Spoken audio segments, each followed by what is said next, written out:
ரஜினி படம் அப்படிங்கிறது சிறுகதையோட heroine அஸ்வினிக்கும், Padayappa heroine Ramya கிருஷ்ணனுக்கும் உள்ள ஒற்றுமை கிளைமேக்ஸில் என்னன்னு பார்ப்போம். முதல்ல ஹீரோயின் சொன்னாலே நிறைய பேர் யோசிப்பீங்க. வில்லி தான் ரம்யா கிருஷ்ணன், ஹீரோயின் வந்து சௌந்தர்யான்னு சொல்லுவீங்க. பட் அடக்கொடுக்கமாக சாந்தமாக வர்ற சௌந்தர்யாவுக்கும் ஒன்றும் வேலையே இல்லை படத்தில். பட் ரம்யா கிருஷ்ணன் பிகினிங்லேருந்தே வந்து கலக்கியிருப்பாங்க. ஸோ அதனால் ஹீரோயின் சொன்னால் தப்பே இல்லை. ரஜினியை தாண்டி வந்து ஸ்டைலில் வந்து அசத்தியிருப்பாங்க ரம்யா கிருஷ்ணன். ரம்யா கிருஷ்ணன் பதிலாக வேறு யாரும் நடிச்சுட்டா அந்த படம் வந்து இந்த அளவுக்கு பேர் வாங்கியிருக்குமான்னு சொல்ல முடியாது. இப்போ நம்ம பார்க்க போகிறது, நம்ம ஹீரோயின் அஸ்வினியும் அவங்க தம்பியும் ப்ரெசண்ட்டாக பெரியவங்களாக இருக்கும்போது ரீரிலீஸ் படையப்பா பற்றி கான்செப்ட் தான் வந்து ஆரம்பிக்குது. ஃப்ளாஷ்பேக்கில் அந்த கதைகள்லாம் ஓடுது. அவங்க அப்பா வந்து தேட்டருக்கு கூப்பிட்டு போகிறாரு, பார்க்குறாங்க எல்லோரும் படையப்பாவை.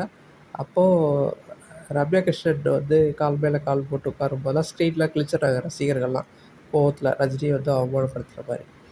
அப்புறம் அந்த டைமில் நடந்ததெல்லாம் வந்து கம்பேர் பண்ணுறாங்க. அஸ்வினி யோசிச்சு பார்க்குறாங்க.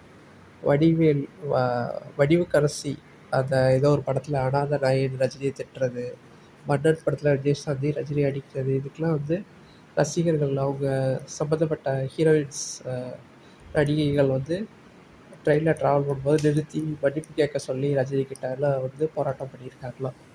இப்படி ஒரு ரஜினி பைத்தியமாக நம்ம தமிழ்நாடு முழுக்க இருக்கும்போது ஹீரோயினும் ரஜினி பைத்தியமாக இருக்கிறதுலாம் ஒன்றும் ஆச்சரியமே இல்லை.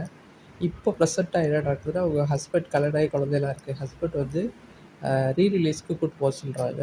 ஓகே பார்க்கலான்னு சொல்லிவிட்டு அவரால் கூப்பிட்டு போக முடியல. கடைசி டேட் படம் அன்றைக்கி தான் அடுத்த நாள் தூக்கிடுவாங்கன்ற மாதிரி இருக்கும்போது ஒரு போயிடுவோம் அப்படின்னு அவர் வாக்குறுதி கொடுத்துட்டு போகிறாரு. பட் ஈவினிங் 5 மணிக்குள்ளே வந்ததும் வேறு ஒரு கல்யாணம் டேட் மறந்துருச்சு எனக்கு, அதுக்கு கட்டாயம் இன்றைக்கி போகணும், அதனால சினிமாவுக்கு போக முடியாது, இன்னொரு நாள் பார்த்துக்கலாங்கிறாரு. வா போகலான்றாரு. கல்யாணத்தில் வர முடியாதுன்னு சொல்லிடுறாங்க.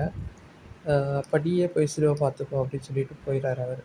அதுக்கப்புறம் அவங்க அம்மாவும் வந்து கல்யாணத்துக்கு போகாமல் இருக்கிறத பார்த்துட்டு, நீ வேணால் தனியாக சினிமாவுக்கு போய் பார்த்துட்டு வாவே அப்படின்னு சொல்லி சொல்கிறாங்க. உடனே இவங்க தனியாக போய் பார்த்துட்டு வந்துடுறாங்க. வந்ததுக்கப்புறம் கால் மேலே கால் போட்டு உட்காந்து படத்தை பற்றி யோசிச்சுட்டு போயிட்டு வந்ததை பற்றி அவங்க ஹஸ்பண்ட் வரும்போது சொல்கிறாங்க, நான் தனியாக சினிமாவுக்கு போய் பார்த்துட்டு வந்துட்டேன் அப்படின்னு.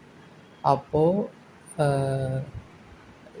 அவர் ஆச்சரியமாக பார்த்துட்டு, நான் போக மாட்டேன்னு தானே நினச்சிருப்பீங்க அப்படின்னு சொல்லி கேட்பாங்க.